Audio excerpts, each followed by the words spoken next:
হে জগতবাসী, আজ আমি শামীম আলী চিশতি আপনাদের সামনে একটি আলোচনা নিয়ে আসলাম। সেই আলোচনাটি হলো যে এই পৃথিবীতে নারী লোক যারা আছে, মহিলা মানুষ, তারা সংসারের জন্য অনেক খাটাখাটনি করে, ছেলে মেয়েদের নিয়ে অনেক চিন্তা ভাবনা করে। যতটুকু বাবা চিন্তা না করে এর চেয়ে বেশি মা করে। কেননা মায়ের মধ্যে আল্লাহ মায়া শক্তিটা বেশি দিয়েছেন। তো যে কথাটি বলবো, যেমন আমার কাছে কেউ জানতে চেয়েছেন যে আমরা মেয়ে মানুষ যারা আছি তাদের জন্য এমন সহজ কী পদ্ধতি আছে, এমন সহজ কী সাধনা আছে যে সাধনাগুলো করলে আমরা অগ্রসর হতে পারবো, যে কোনো একদিন আল্লাহর সাথে বিলীন হতে পারবো, মুক্ত দেশে চলে যেতে পারবো। তবে তাদের জন্য যে এই কথাগুলো বলবো, সেই কথাগুলো হলো, যদি কোনো মা, বোন বা কোনো নারী লোক যদি আমার এই কথাগুলো খেয়াল করে শোনে এবং এই কাজগুলো করতে পারে, তো ইনশাল্লাহ তাদের আত্মার উদ্ধার হয়ে যাবে। তবে হে জগতবাসী, আমি মা বোনদের দিকে লক্ষ্য করে এই কথাটা বলছি। সংসারের মধ্যে একটা জিনিস দেখা যায়, ছেলের মন জোগাতে হয়, মেয়ের মন জোগাতে হয়, সংসারের অনেক টুকিটাকি কিছু করতে করতে পেরেশান হয়ে যায়। তখন এই মেয়ে মানুষটি কিভাবে আল্লাহর পথে অগ্রসর হবে, কিভাবে আল্লাহকে লাভ করবে? তবে এই বিষয়ে যে আমি আলোচনাটি করব, যে হিন্দু শাস্ত্রের একটি কথা আছে, হাতে করো গৃহকর্ম, মুখে বলো হরি, অনায়াসে দেবে তোমরা ভবনদী পারি, পার হয়ে যাইবা গো। তাহলে হযরত মুহাম্মদ সাল্লাল্লাহু আলাইহি সাল্লাম নারীদের জন্য সহজ পদ্ধতি, সহজ সাধনা রেখেছেন, যেই সাধনাগুলো করলে তারা দ্রুত আল্লাহ পর্যন্ত পৌঁছাতে পারবে ইনশাআল্লাহ। সেগুলো হলো, তখন দেখা যায় একটা মেয়ে মানুষ সংসারের বিভিন্ন কাজের চাপে থাকে, কিন্তু অন্তরের মধ্যে আল্লাহ ও রাসূল সবসময় বিরাজমান, সবসময় নাম নিচ্ছে, অন্তরে অন্তরে জিকির চলছে, কাজ করছে, জিকির চলছে, কাজ চলছে। কখনো কখনো যে আল্লাহ রাসূল নিজ মুর্শিদকে ভেবে চোখের পানি ঝরতে থাকে, কাজ করে আবার চোখের পানি ঝরে। তখন কিন্তু আল্লাহ যেরকম সর্ব জায়গায় বিরাজমান, তো কিছু কিছু জায়গাতে আল্লাহ ফেরেশতাদেরকেও বিরাজমান রেখেছেন।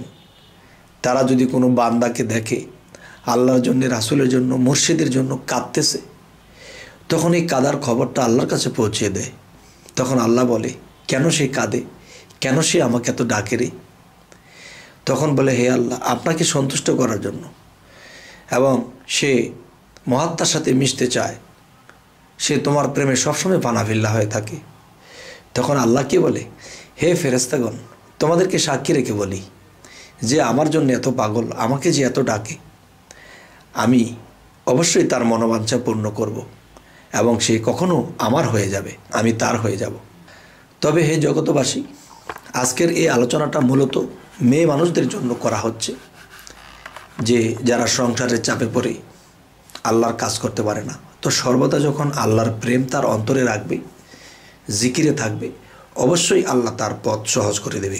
এরপরে আরেকটা বিষয় হলো, রাতের যখন গভীর হবে, তখন আল্লাহ কিন্তু চৌথা আসমানে এসে বসে নিজের সিংহাসনে, এবং বান্দারা আল্লাহর কাছে কি চায় তা নিঘুম রাত্রে ঘুমকে হারাম করে দিয়ে যখন আল্লাহকে ডাকে এবং দুই চোখের পানি জড়ায়, দমের সাধনা করে, জিকির করে এবং ধ্যান করে, তখন আল্লাহর সেই সিংহাসনের মধ্যে সেই সিংহাসনটা কাঁপতে থাকে। তখন আল্লাহ বলে, আমি তো সিংহাসনে বসেছি, আমার সিংহাসনটা কাঁপছে কেন রে? তখন ফেরেশতারা বলতেছে যে, হে আল্লাহ, এমক গ্রাম, এরকম দেশ, এরকম গ্রাম থেকে, এরকম ঘর থেকে একজন মেয়ে মানুষ আপনার জন্য খুব কাঁদছে এবং তার কালবের মধ্যে ধাক্কা লেগে, ধাক্কা দিয়ে দিয়ে জিকির করতেছে। তখন সেই কালবের ধাক্কাটা সেই চৌথা আসমানে গিয়ে আল্লাহর কুরসির মধ্যে লাগে। তখন আল্লাহ বলে, হে ফেরেশতাগণ, সে কি চায়? সে আল্লাহ আপনাকে চায়, সে আপনাকে তো চায়, এবং তাদের আত্মীয় স্বজন, রক্তবংশ, এরাও যেন উদ্ধারের পথ পায় এবং সেও নিজেও যেন উদ্ধার হয়।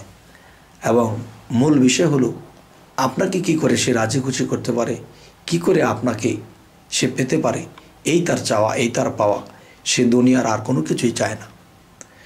তখন আল্লাহ সন্তুষ্ট হন, সন্তুষ্ট হয়ে রহমতের ফেরেশতাদেরকে বলে, যাও হে রহমতের ফেরেশতাগণ, তোমরা আমার এই বান্দির উপরে রহমত বর্ষিত করো এবং তার প্রেমে ফানাফিল্লার সৃষ্টি করো, তখন সে যেন আমাকে পায়। হে জগতবাসী, যে একজন ফ্যামিলিগতভাবে একটা সংসারী মেয়ে মানুষের জন্য এতটুকু সাধনা আর এই কাজগুলো তারা যদি নিয়মিত করতে পারে, ইনশাল্লাহ তারা আল্লাহ পর্যন্ত পৌঁছাবেই।